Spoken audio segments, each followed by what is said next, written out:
Thank you, and I want to welcome everybody. And I know that there's some people here who've been with us before, and this is part of a continuing series of mining the tradition of Zionism and Israel and our relationship to Israel. I just want to say that those people who've studied with me before, there might be, or there will be, some texts that you might be familiar with, although I'm moving in a new direction, so meaning opening up some new texts for us and trying to emphasize a sort of a new thrust, which I'll mention in a moment. But I just want you, don't be upset if you say you've already heard some of this before, and most probably you heard me say it one way. It's going to be presented differently today, most probably. So why am I interested in this subject? Why do I feel compelled to carry on this discussion? There are many people who feel that once the state of Israel was established, there's no longer a need to talk about Zionism. In other words, Zionism was an aspiration to build a nation state. That's been a successful project. So it's all over now. The business is living in Israel. And for those who live outside of Israel, then who feel connected, our role is to support Israel, to be pro-Israel. My contention is that Israel is more than merely a nation state that's been established. And it draws on some deeper dimension of our Jewishness and of Jewish tradition, Jewish values, and aspects, of course, of Judaism that are reflected in the Zionist ideology and in the life of the state of Israel, and that as a result of that, we're implicated, I mean, in a positive way. We're attached by definition because we're Jewish. Now, my question is, what's the glue that attaches us? What motivates us? Is it an attachment of fate? There are a lot of Jews living there, and therefore we have a responsibility, and whatever happens there somehow affects us. Or is there some sense of our destiny being tied to Israel? Is there something sort of constructive that emerges out of that? And how do we sustain that sense of constructive relationship? Not only for us. I worry very much about the next generation. I worked all my life. I think it's about time that maybe in the introduction we should cut out recently, because the recently was already some years ago that I finished my 40th year, although, right? But I still am connected to the campus. I came to work on the campus because I love working with students. And I see the dilemma that they've encountered. I sense the growing alienation among young Jews, and I wonder how will they be able to sustain their relationship to Israel. What's necessary, it seems to me, for an ongoing relationship is an ideology. The ideology is the glue that attaches us. It attaches us, and it can potentially attach future generations if there's something that they believe is constructive. Is it a project that gives meaning to their lives? Or is it empty? And it's just another nation state, as I said earlier, with a lot of Jews living there. So that's where I want to go. What's the content? What's the content of the Jewish state that's been built? Is there any meaning to the claim that it's a Jewish state? What's Jewish? What's Jewish about the Jewish state? Right? That in many ways is the issue. Now, what I want to do here is something that I don't know whether that many people may question because it's seen to be somehow counterintuitive.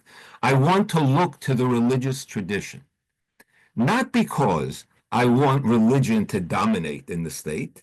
That would be a catastrophe. In fact, we see already, we've seen already for 70 some odd years, the negative role that religion can play in the politics when it gets involved in the politics of the state. But I want to draw on religion because I actually maintain that religion can be mined for values that can offer us a mode of control on the excesses of nationalism. And that, to me, that's the bugaboo. We'll talk about this.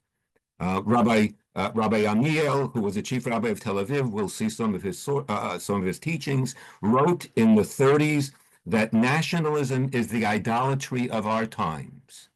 And I have felt for years that we've ignored this issue. When you read academics who reject Zionism in Israel, many Jewish academics, it's because of their not only ambivalence, their rejection, their growing rejection of nationalism and their disappointment. In other words, the 20th century emerged with this sort of great flourish, or at the end of the 19th, early 20th century, of the growth of the nation state as the structure for the future. And then we got involved late in the game in the 40s to develop our own nation state. And we claimed our nationalism will be different. We see the negative impact and effects of nationalism, right? We've seen the devastation caused by 2 world wars in the 20th century that were a consequence of excessive nationalism. Can we, I mean, that's the question, right? That's the challenge. We who experienced, right, the devastation and the catastrophe of that type of nationalism, we embrace nationalism. Can we somehow generate a nationalism that's different?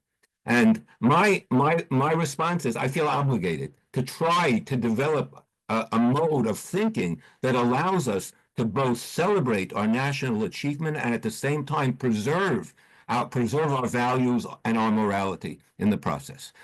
Now, I mean, that's sort of enough. I might add another caveat. I'm not proposing that my approach be adopted politically by the leadership in Israel. What I'm proposing is that my approach be part of our conversation so that it has an impact on our thinking and that it filters into the thinking of leaders who have to make decisions. They have to make political decisions. All right? I want to bring them, right, traditions of that values that emerge from the Jewish tradition that they can apply in the ways in which they feel are applicable, right, and practical. Right? But I want to be able to raise those values so that they become an active part of our engagement with Zionism and with Israel. Now, what values am I looking for? And I want to list some things, and then we'll start to do the actual work of moving through the text. And I'm going to list a number of values, and you'll see over the course of the next 3 sessions that I'm going to try to touch each one of these values and bring to bear some sources. Right, so the values I'm looking for that actually I thought there are sources within the tradition and within Zionist thought are as follows. Number 1, equality for all the citizens and people who are living within the bounds of the state of Israel. Number 1. Number 2, a sense of justice that Israel imparts and Israel reflects a sense of justice and dignity for both peoples, for all peoples who live within its bounds. A sense of, and this is a difficult one, but you'll see it soon. A sense that even though we imagine and we've told ourselves that we've come home to the state of it, to Israel, to our homeland, nevertheless we preserve a consciousness of being strangers. We're home, and at the same time, with a sense of impermanence, right? Because that's the nature of the Jewish condition. And the question is, can we carry that forward even when we know that even when we think and we sense that we've come home? Number 4, a rejection of messianism as an active force. This state of Israel is a state. It's a vehicle. It's an instrument. It's not a messianic blessing. It's not a messianic, it's not the achievement of our messianic dream. Number 4. Number 5, a limited nationalism, an inclusive nationalism. That's a main point of where I want to go. Number 6, an awareness that warfare is only to be utilized when absolutely necessary.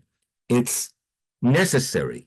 It sometimes is necessary, but it's not necessarily, it's not an option. It's not a political option. And the goal of war is not just victory. The goal of war is peace. And finally, the centrality in a Zionist effort of ethics and the development of a type of Zionist humanism.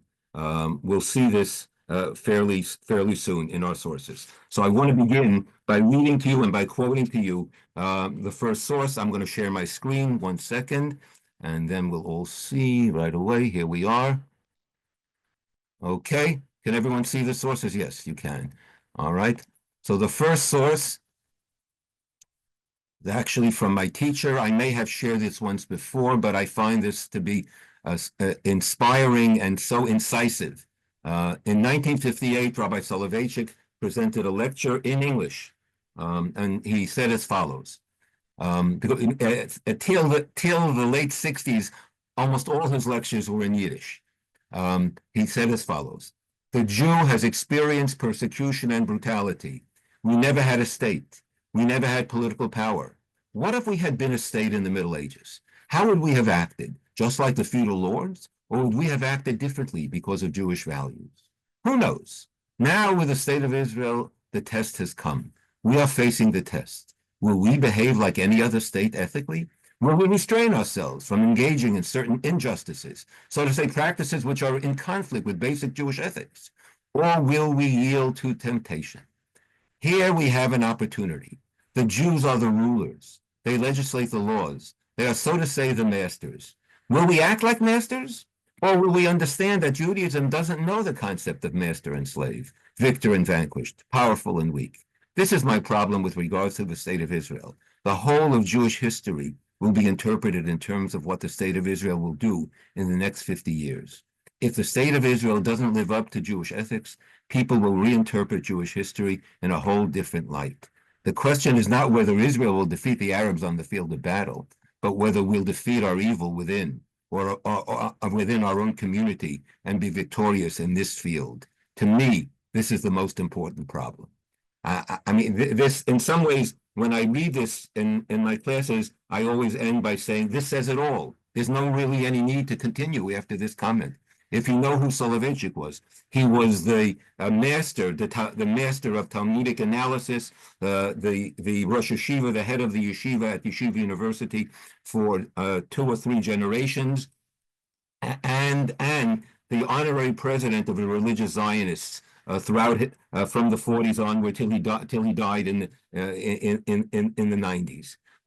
So that this statement emerges from the heart, from the belly of Zionist thought, and the person raising this is a principal religious leader and religious teacher of a number of generations. And what he's telling us is the state of Israel is a test.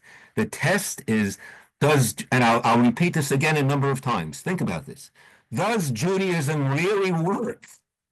Right? Many of your children went to Hebrew school, and in Hebrew school they told them about the great ethical tradition of Judaism, about our compassion, about our commitment to the vulnerable in society, about all the values that emerged from the Torah and from the rabbinic teachings. And we developed that whole tradition and our ethical stance in diaspora. Now we have an opportunity where we have no power, where we have no responsibility towards the general society. So the question becomes, now that we have the power, now that we have the responsibility, does it apply? Do we put it to practice? Or is it all some theoretical framework that we taught ourselves to make us feel good so that we would be able to claim that we're the most moral in the world? Right? Does it work? And Soloveitchik says basically that the Judaism itself will be judged by whether the state of Israel reflects the values of that tradition and the values that we claim are essential to its being. Now, what is Zionism? So there are many people, there are many theories about the nature of Zionism. So I want to share with you Shlomo Avigneri's approach, because I thought for many years that it was really, that he hit onto something, and that it communicated directly with the younger generation of students. It answered a number of dilemmas, and I think he was right. So Avineri was a political scientist.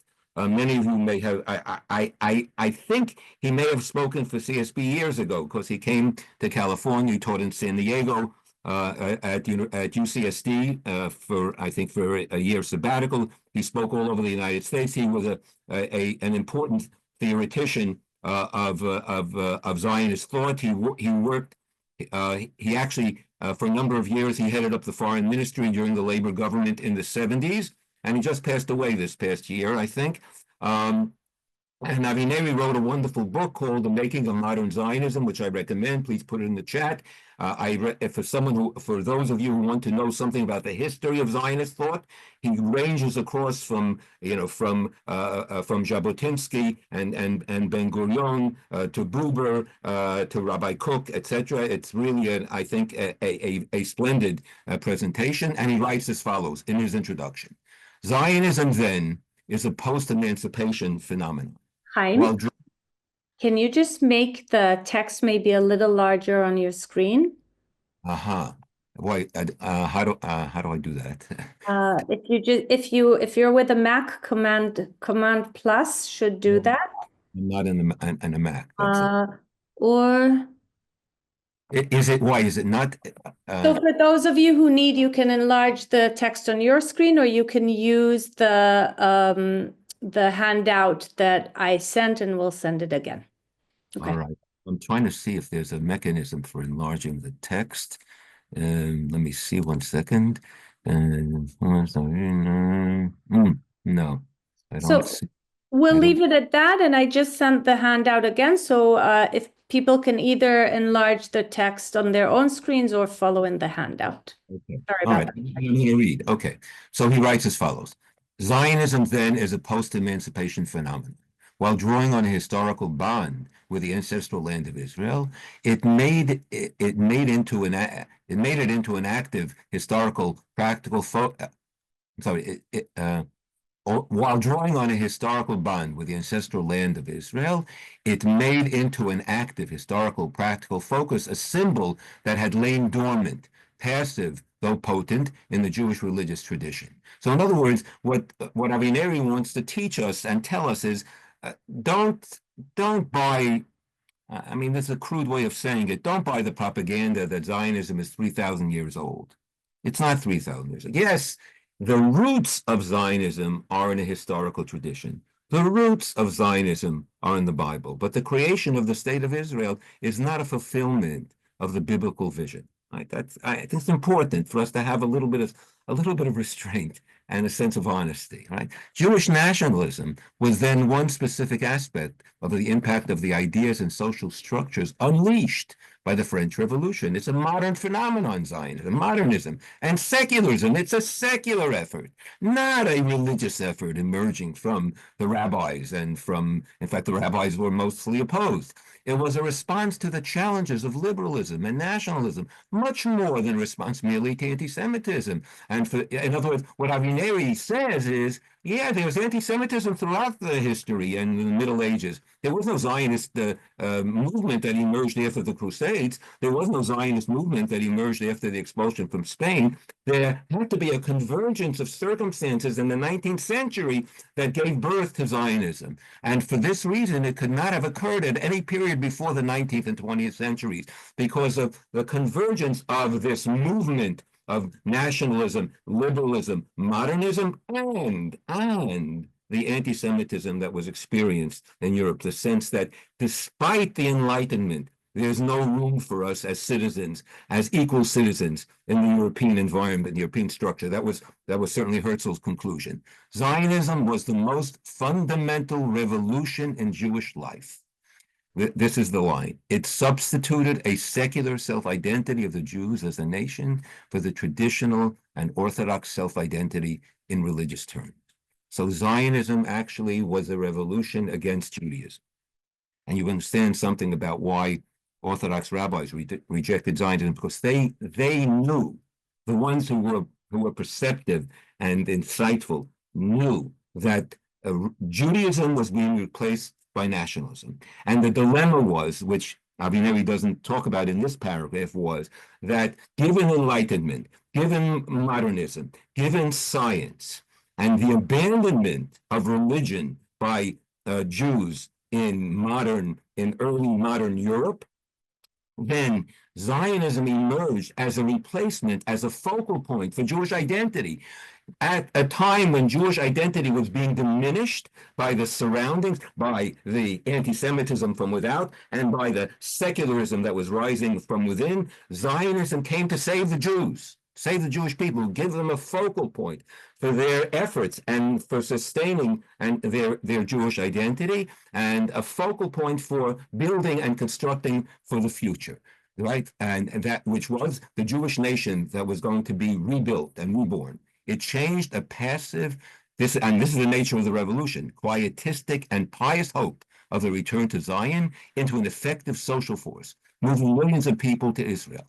Well, in other words, religious Judaism was a Judaism that had developed a politics of passivity. We were in many ways religiously, we were waiting for the Messiah. But in general, the lesson that we learned from the catastrophic Bar Kokhba rebellion was that our role is to live at the sufferance of the governing authorities in the countries in which we live, and to be part of that sort of diasporic experience until the right time arrived, and not to raise our hands, politically, not to be part of any effort, any militant effort, and especially since we were powerless, we didn't have that option. So Zionism emerged as a type of an antidote to the passivity that we had developed, that allowed us to become, from a Zionist analysis, victims, and gave us some hope about our assuming and our taking agency. That's it. We entered history through Zionism, and in that way rejected the passivity that had been nurtured by the religious tradition, and we created an opposing tradition within Judaism. So it changed the passive, quietistic, and pious hope of the return to Zion into an effective social force, moving millions of people to Israel. Some of you are familiar, we're not going to see this source, that there was a tradition in religious Judaism that God obligated us to 3 oaths, and one of those oaths was not to rebel against the nations. And rabbis stood firm in saying, we don't have the right to get involved in any sort of political power play. Now, I want to give this a deeper meaning than I think usually attributed. Usually, it's a way of saying we don't have a right to rebel. We have to wait till the Messiah. But that's not the only concern. There is a definite negative reaction in rabbinic tradition to political involvement, because political involvement and power play mean violence. It means shedding blood by necessity if you engage in this type of political activity. So what Judaism as a tradition did, it sheltered the Jews, it shielded the Jews from the awful, abhorrent world of political power play that compromises a nation's values. So the religious tradition said, in order to preserve our values, we're going to abstain from political involvement, and we're going to leave politics to Esau. Esau does politics. Rome does politics. Christianity does politics. Islam does politics. Judaism, clean hands, right? So to speak. Okay. So Zionism is a response to that, to our absence. So our absence from the historical stage. It transformed the language relegated to mere religious usage into a modern secular mode of intercourse of a nation state. Actually, if you ask me what the great miracle of the creation of the state of Israel is, it's that a language was reborn. Do you know this? I mean, and I say this to you with some degree of my own sort of anguish over the fact that most American Jews have no relationship to the Hebrew language. Maybe they can read the prayer book. Maybe they can read the Torah. Maybe. Can they understand it? A little bit, perhaps. But the language, revived language, literature, a whole culture was created anew. And it's a vibrant culture. Whatever you want to say about the politics, And by the way, it's a vibrant culture with open argumentation, constant open argumentation. It's right. It's vital and alive. Pious reiteration of the links of Jews to Palestine did not suffice to explain the emergence of Zionism when it did. All right, we've explained that. Conversely, Zionism is not just a reaction of a people to persecution. It is the quest for self-determination and liberation under the modern conditions of secularization and liberalism. As such, it is as much a part of the Jewish history of dispersion and return as of the universal history of liberation and the quest for self-identity. So what Avineri wants to do is, you Jews, he wants to, don't think that you're engaged in a process that is pulls you apart, that separates you from humanity. You're engaged in a human endeavor that's universal. The experience of pursuing a type of self-determination and affirming one's identity is a universal quest. So Zionism is not merely a particular yearning of the Jews and of the Jewish heart. It's one of the ways in which Jews enter the general world that's involved in the pursuit of this national dream. All peoples look for some sense of self-determination. We see this continuing in the world today. Now, one of the side arguments in which Avineri is engaged is, and this is quite relevant to our contemporary situation, is an understanding that Zionism is not merely a response to the Holocaust. Too often, we make the mistake of explaining, well, the state of Israel was created because of the Holocaust. Now, it's true that the United Nations vote most probably was a consequence of the feeling of guilt among the nations that allowed the creation of the state of Israel. But that doesn't explain Zionism. Zionism began in the 19th century, well before the Holocaust, right? And so that's not the reason that the Jews were awakened, that the nationalism of the Jews was awakened. Right? We can talk about that question because it does have some bearing on the conversation. Are there any questions as of now that we need to engage with, or can we move on? We can move on. Okay. Right. Now, what's the basis of our relationship and of our commitment to the land? Right. So this is a primary text. I know some of you may be familiar with it. If not, it's about time that you know this, because many people will say, and I actually have a quote for you. I'm going to read it to you right now from David Friedman. David Friedman, the former American ambassador to Israel. He was commenting on the fact that he was emerging from some meeting in New York City, and people were protesting outside. And he says to the reporter, "They're yelling at me, calling me names. Who cares?" He says. "Who cares, right? Who cares?" said David Friedman. And this is the statement I want you to see, and then you'll hear the Rashi. We know, says Friedman, that what we're doing is right. How does he know that? We're on the side of God. Ooh. Ooh. That's a very, very dangerous comment. He knows that he's on the side of God. How does he know that he's on the side of God? Well, one of the ways he knows that is, he's talking about the promise of the land, but he knows this Rashi. Rashi, as you know, is a primary commentator on the Torah. He lived in the 11th century in France. He experienced the Crusades. His name is Rabbi Solomon ben Isaac, Rabbi Solomon Itzhaki. His grandchildren founded a whole school of thought, of commentary. Rashi himself wrote a massive commentary on the entire Bible and on the entire Talmud, with some tracts that are missing his commentary, but that was filled in by his grandson, the Rashbam. But his other grandson, the brother of Rashbam, Rabbeinu Tam, they were the Tosafists. They created an entire analytic approach to Talmudic learning. So Rashi's basic. So what does Rashi say?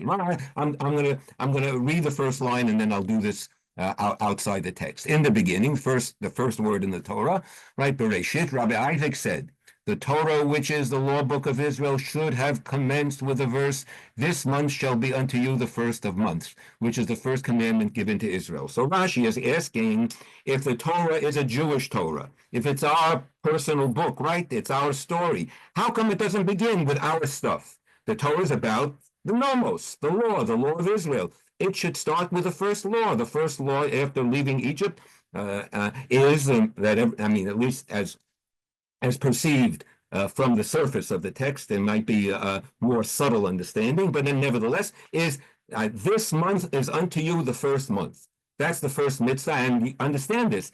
Redeemed slaves are given the gift of time. And that's why the calendar belongs to us. Very important, by the way.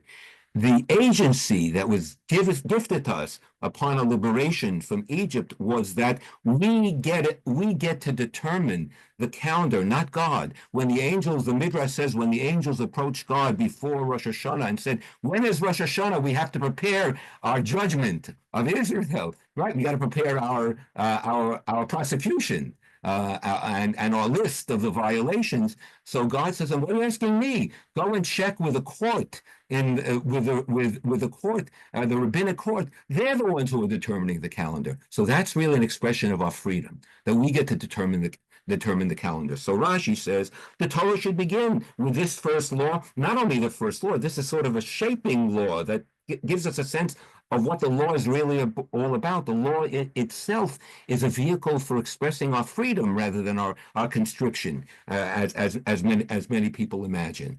So Rashi has a dilemma about the universal nature. The Torah begins with the creation story of Adam. The universal nature of the Torah rather than the particularity of Jewish law. His answer is, why does the Torah begin with the creation story? Because of the thought expressed in the text. God declared to God's people the strength of God's word. It's a verse in Psalms. He gave an account of the work of creation in order that he might give them the heritage of the nations. For sure the peoples of the world say to Israel, you are robbers because you took by force the lands of the 7 nations of Canaan. Israel may reply to them, all the earth belongs to the Holy One, blessed be God. God created it and gave it to whom God pleased. When God willed, God gave it to them. And when God willed, he took it from them and gave it to us. So Rashi's answer is, indeed, the Torah begins with a narrative that's about us. It appears to be about the creation of the world, but the reason the Torah begins with the story of the creation of the world is for the Jews, because history is about the Jews. And God created the world, and God allowed the Canaanites to live in the land until they reached a certain point where they abused their right to live in the land. And God is the creator. God is the grand real estate agent.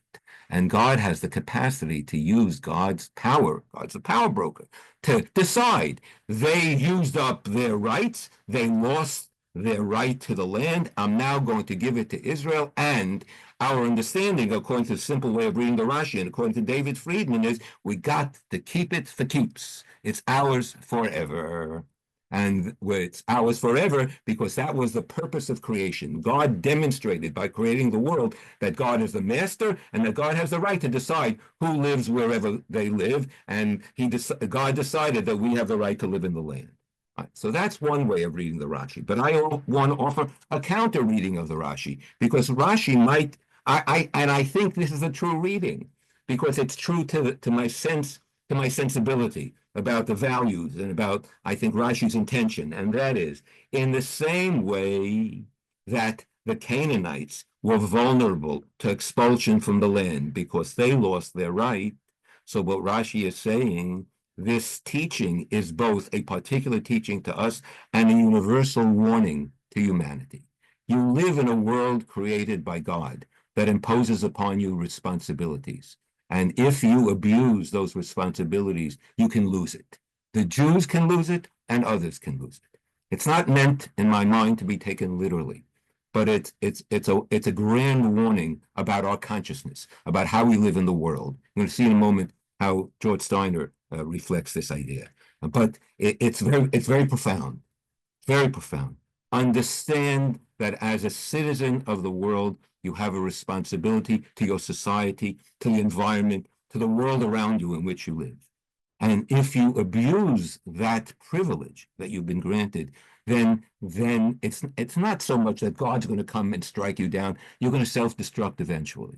And that's the history of empires. It's the history of civilizations, unfortunately, of a recurring abuse and a recurring devolution of human civilization, right? But the original interpretation of the Rashi is very powerful, and it's maintained by a large number, it seems to me, of religious Jews and of non-religious. I heard it numerous times articulated by politicians. I once actually had an argument, a public argument, at a faculty meeting with Benny Begin, who was then a member of Knesset, the son of Menachem Begin, who quoted scripture as the source and the right, the source of the Jewish right to the land of Israel. And I contended with him, and he looked upon me and as a kind of, you're a rabbi? You're a rabbi and you're rejecting the religious tradition. And I said, you're a politician. Why are you raising the religious tradition?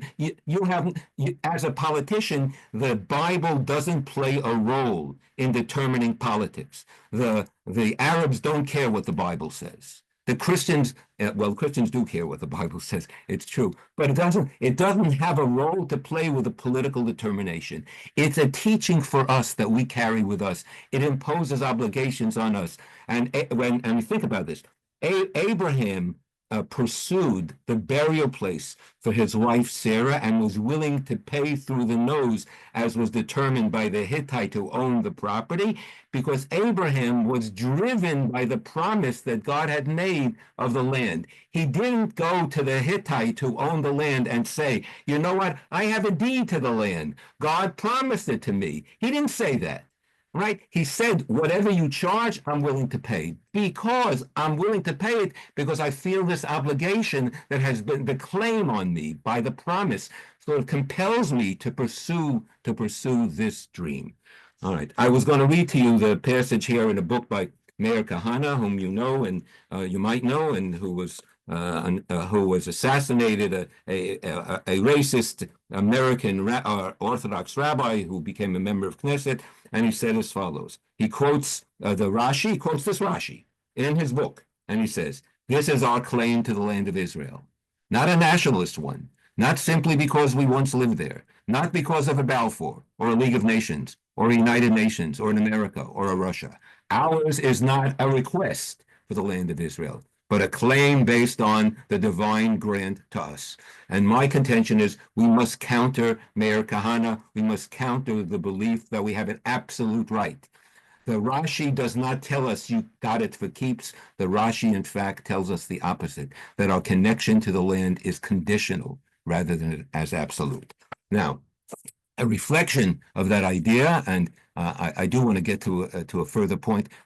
We may have read Steiner before. I'm going to simply summarize. It's just a paragraph. I'll read the first line. I cannot shake off the conviction that the torment and the mystery of resilience in Judaism exemplify and act in arduous truth, that human beings must learn to be each other's guests on this small planet. I'll stop there. And what Steiner is after. Now, Steiner was an anti-Zionist. My contention is that when we reach a stage of maturity and confidence, we should be able to read the writings of anti-Zionists and not simply declare they're anti-Semites and therefore not contend with them. They may be anti-Zionist, but maybe there's an element of truth, and we have enough confidence to be able to draw on whatever truth they present. Rambam articulated numerous times the medieval saying, Shema ha'emet mimi shomra. Hear the truth from whoever articulates it. And if we don't, then it's a stain on our intelligence and our capacity to tolerate difference. All right. So Steiner raises a very important point. What would humanity be like if people would have a consciousness that wherever they live, they're guests of everybody else? And all of us are guests. All of us are strangers. We all emerged from somewhere else. We all came, we came from the womb into the world with one nation, moved from one place to the next. If individuals, let alone nations, but individuals would preserve the sense of being guests, then the world would be a much more tolerant place, and we wouldn't make claims, exclusive claims, to our property, to our territory, and we wouldn't be fighting with one another over the preservation of that territory, because we would recognize the humanity of others, and they're being guests just like we are guests. If not, Steiner says, man will have to learn it, or he will be made extinct in suicidal waste and violence. as we continue to do today. Now, this idea of our being strangers and guests is reflected in the religious teaching. That's really what I want to show you. Rabbi Isaiah Horowitz, who lived in the 16th century, was the rabbi of Prague, went to live in Tzfat and in Jerusalem, was a Kabbalist, wrote a massive work called The Two Tablets of the Covenant, Shnei Luchot HaBrit, in which he writes the following. The person who lives in Eretz Yisrael must always recall the name Canaan, which indicates servitude and submission. He says as follows, even after Jacob's name was changed from Jacob to Israel, and we were the Bnei Yisrael, nevertheless, the land of Israel is still often referred to in the Bible as Eretz Canaan. Why, says Horowitz? To preserve the sense of the meaning of Canaan in a homiletic manner, that Canaan is related to the word nichna, which means humbled. So this is the land in which we are humbled. We have to come, says Horowitz, to our national home with a degree of humility. And the principle that emerges is an emphatically contrary way, is that the land that the Lord God desires, in the land that the Lord God desires, must be more of a humble servant. In that land one must be more of a humble servant, as it was expressed by King David. I am a stranger in the land. That means that when we get home, this is the question, right? We are home. We have to try in our consciousness to preserve the sense of being strangers and not develop the arrogance of permanence. In the end, he talks about permanence, the arrogance of nationalism, the arrogance of exclusivity, the arrogance of rejection of the other, right? We need to know, even though we've come home, there's room.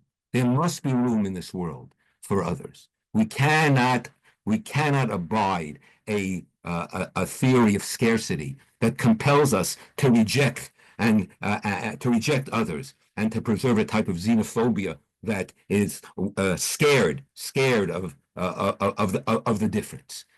Is it possible to sustain that sense of identity, that we're both at home and strangers at the same time? By the way, that applies to our existence here in the United States as well, because there's no country that's given us a sense of being at home. And I would contend that if we want to maintain our Jewish identity, the homefulness will make us more assimilationists, because we'll say we're just Americans.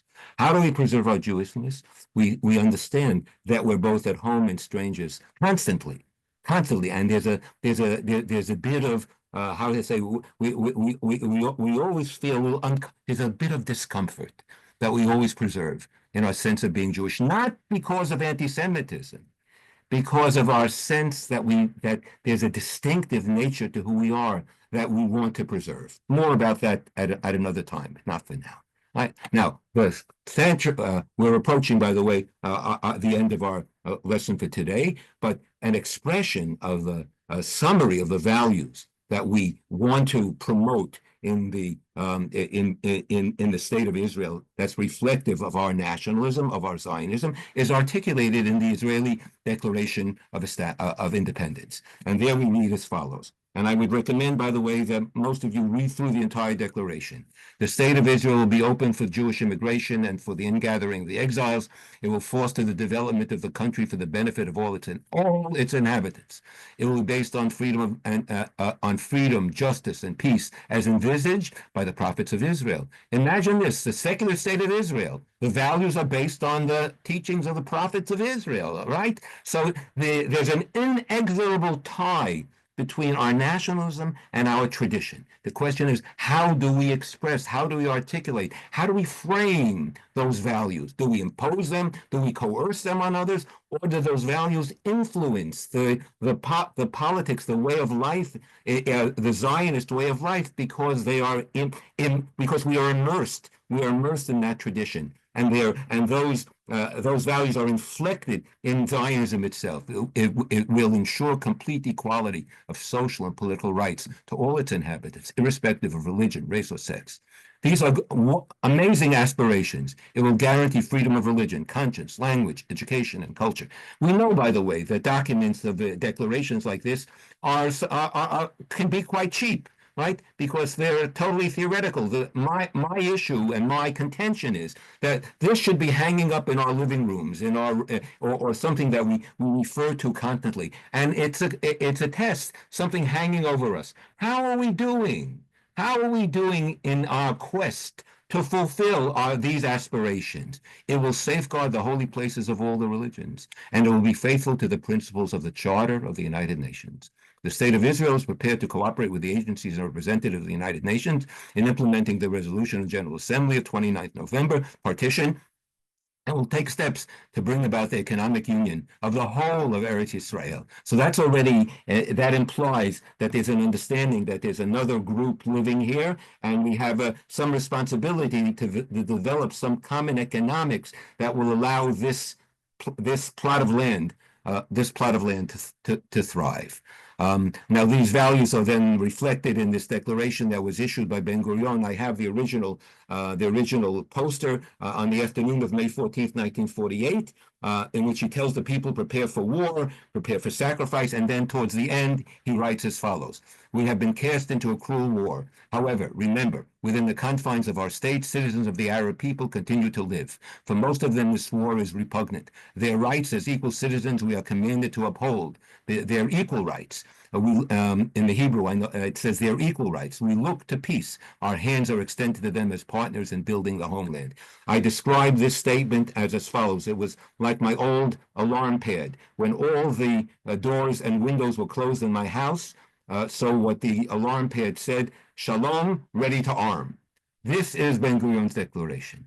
We carry, as we fight for our survival, we carry with us the burden of our responsibility and the knowledge that we're fighting for peace.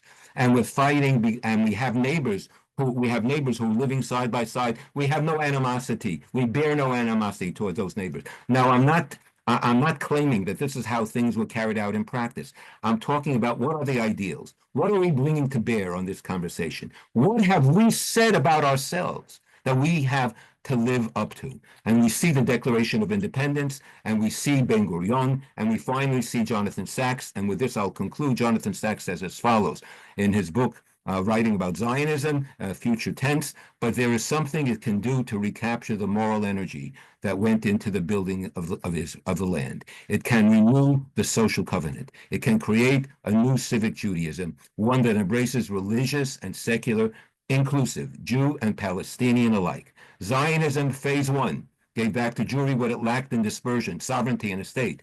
Zionism phase 2 must reappropriate what Jewry had even when it lacked a state, namely a profound sense of responsibility to the weak, the poor, the socially marginalized, the neglected and unheard. This is the challenge for new religious Zionism, to build a society worthy of being a home for the divine presence by honoring the divine image in all its citizens. The aspirate. So what Sacks says is as follows. There were 2 stages to Zionism. Zionism stage 1 succeeded. It created a state.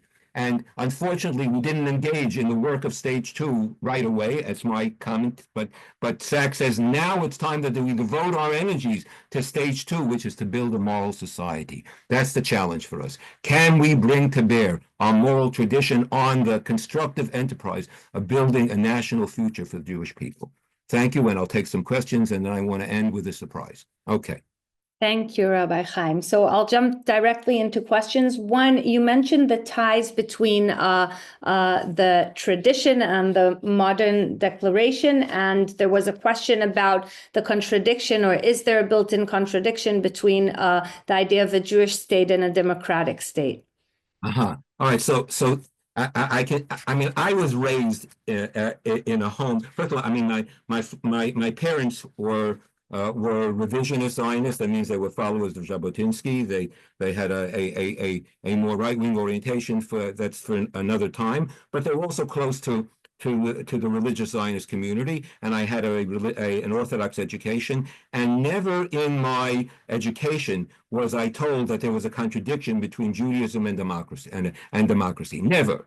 The first time I heard that, you know who made that popular? And all of those of you who asked this question, I'm sorry, I'm sorry to sound accusatory. This is what Meir Kahane said. Meir Kahane said that the relationship between Judaism and democracy are incompatible. Right? That was the first time that I heard it. What I understood was that it was difficult to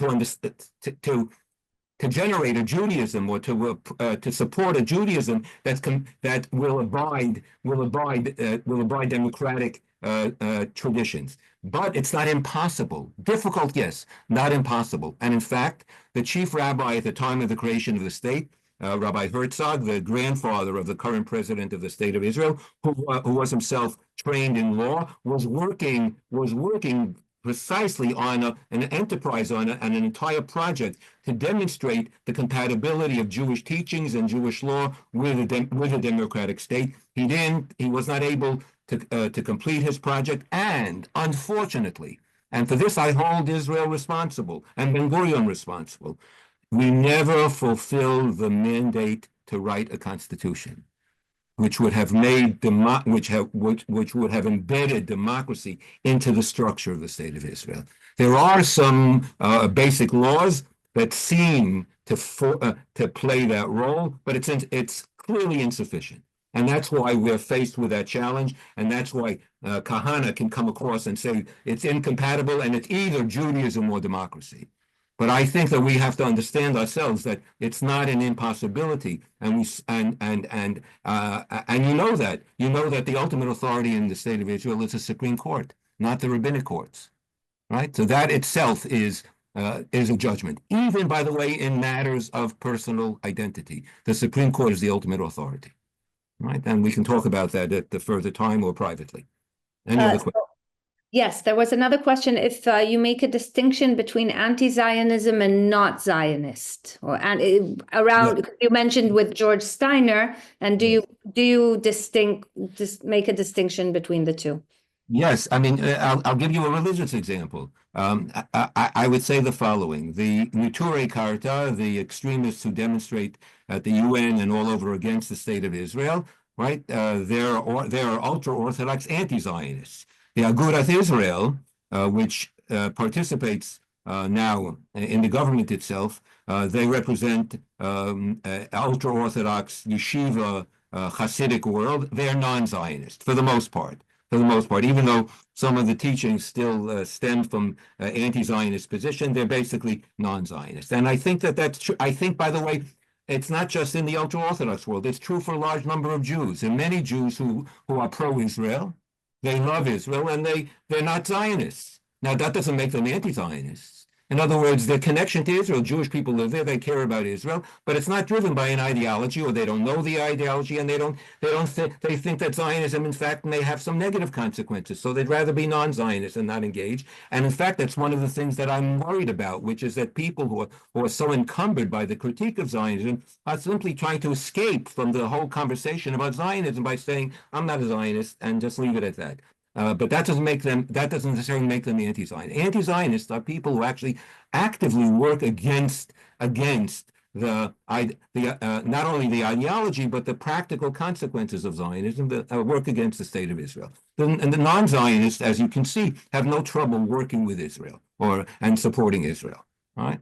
So one question that is related to that, and I think then we'll let you we'll go into the surprise. You mentioned at first also nationalism. Why hold on to the concept of Zionism and not move into the concept of, for instance, Israeli nationalism? And what would you say is the difference, and why is Zionism important in that way? So I actually don't understand that question, because I think, I mean, at least I do. I understand Israeli nationalism to be Zionism, and that's what Zionism is.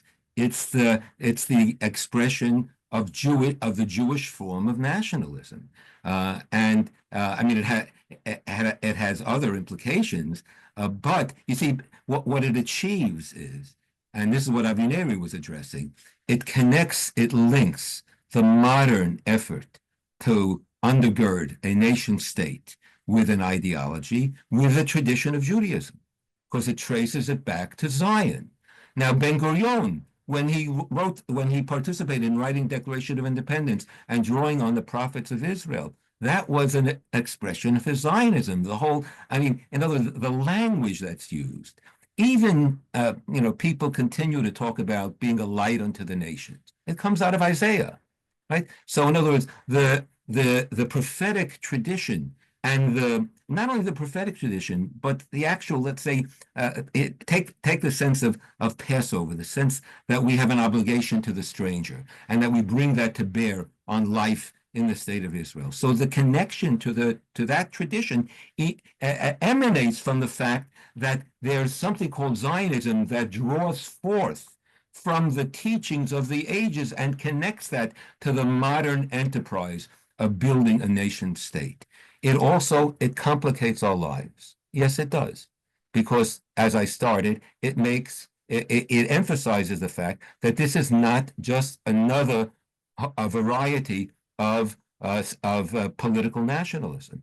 This is a distinctive form, a Jewish form of nationalism. Now, it may be, by the way, and I don't know enough here, that if we appreciated the national convictions and aspirations of other peoples, we would learn that their nationalism also has distinctive elements. I mean, have a conversation with the Armenians and talk to them about their commitment and their sustaining their connection to the land over centuries, right? And what it meant to achieve some freedom. Ask the Kurds what they think about nationalism and what their nationalism means. So there to me is a rich conversation in which we're not engaged, in which we try to understand the function and the limitation of nationalism. All right. I'll take the prerogative of concluding. I thought it most appropriate to say a few words about Pesach before we leave, because the holiday is quickly approaching, and I indicated that there would be a little bit of surprise. So before I say what I want to say is, I want to show you this Haggadah. This is a facsimile of the David Moss Haggadah. I know some of you may know. I know that David has taught for CSP. He's an old friend, and actually the Judaica. We just had a Purim program with him. That you should all know that the Judaica at the Hillel building in UCLA was designed by David Moss. It's I think it's one of the few buildings, Jewish buildings that sort of can make that claim. So I just want to show you. I'll show you the most playful page in the book, and then another page. This is the page that all of you recognize, and you will see in every generation one has to see oneself as if they left Egypt. So you see that this is a page with mylar mirrors. There are images of men and women reflected in each other's mirror, and each man and woman is dressed in period costume, so that when you look at the page, you see yourself in every generation. I mean, that's the brilliance. This is a brilliant creation. There is by the way, a commercial edition that is less expensive, and that's available on the market, the Moss Haggadah. I'm going to show you the title page. And then, I mean, there's a lot more to be shown, but the title page is fascinating. If you can see the boundary of the title page, it looks like a photo album, right? With the centerpiece is a 10-branch tree, because 10 is the 10 emanations, the 10 sfirot, but also it's a 7-branch tree with a three-pronged base. The three-pronged base, 7 branches, what's that? That's the menorah. So David Moss has shown us that the menorah is a stylized tree. Interesting. Carrying pomegranates, the wealth of Judaism and Jewish tradition. But around the edges of the title page, in micrography, that's in micrographic writing, which he wrote himself, is the entire text of the Haggadah, meaning that at the beginning contains everything. Because sof ma'aseh b'machshavat chila, the end of the action is already in our minds at the beginning. So if we understand the kernel of the emerging truth, of the emerging teaching, is already implicit, right, inherent in the very beginning of the enterprise. Creation already included the unfolding of the world towards eternity. At least that's what we would say. The teaching I want to leave you with is, and it's a teaching, a very important teaching in terms of our own sort of political stance and our own understanding. The Haggadah twice mentions the phrase "Bechol dor vador" in every generation. The first time it mentions it is "Bechol dor vador omdim aleinu lechalotenu." In every generation, they stand up against us to destroy us. right? But the Haggadah is compassionate and it's also compelling. It's not satisfied with merely rehearsing Jewish history and teaching us that we've been victims. We actually don't need the Haggadah to teach us that we've been victims.